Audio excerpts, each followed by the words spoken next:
বন্ধুরা, কেমন আছেন আপনারা সবাই? মাসুম তেলাপিয়া মৎস্য খামারের পক্ষ থেকে আপনাদের সবাইকে স্বাগতম। আপনারা এখন স্ক্রিনের উপরে যে ডিমটি দেখতে পাচ্ছেন, এটি হচ্ছে সাদা ডিম। বেশিরভাগই ছোটোখাটো লোকাল হ্যাচারিতে এই ডিমগুলোকে বলা হয়ে থাকে 1 নম্বর ডিম। 1 নম্বর ডিমের অর্থ হচ্ছে এগুলো সাদা ডিম।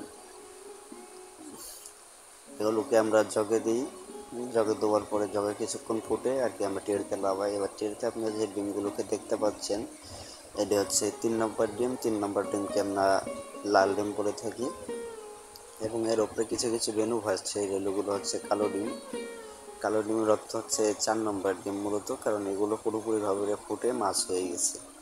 এই যে রেণুগুলো আপনারা দেখতে পাচ্ছেন, এই রেণুগুলোকে আমরা কাটাই করে আলাদা একটি ট্রেতে দিচ্ছি।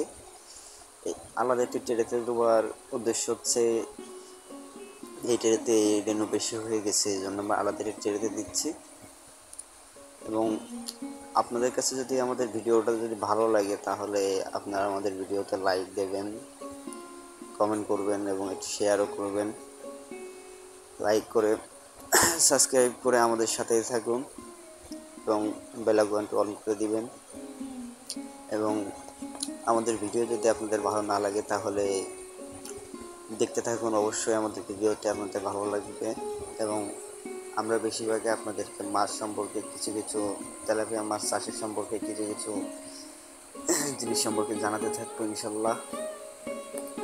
আর এছাড়াও আমাদের কাছ থেকে অরিজিনাল হাইব্রিড তেলাপিয়া মনোসেক্সের পোনাগুলো কিনতে পারবেন। আমাদের কাছে পোনার রেট খুবই সীমিত। বন্ধুরা, এছাড়াও আমাদের কাছে শিং, মাগুর, পাবদা, গুলশা এই সকল পোনাগুলো আপনারা কিনতে পারবেন। এই যে পোনাটি আপনারা এখন দেখলেন, এটি হচ্ছে 4 নম্বর ডিম, যেটি আমি আর কি ডিজিটালের বাটির ভিতরে উঠালাম। এই হচ্ছে সম্পূর্ণ ডিম। এখন অন সিজন তো এই জন্য একটু ডিম কম হচ্ছে আমাদের এখানে।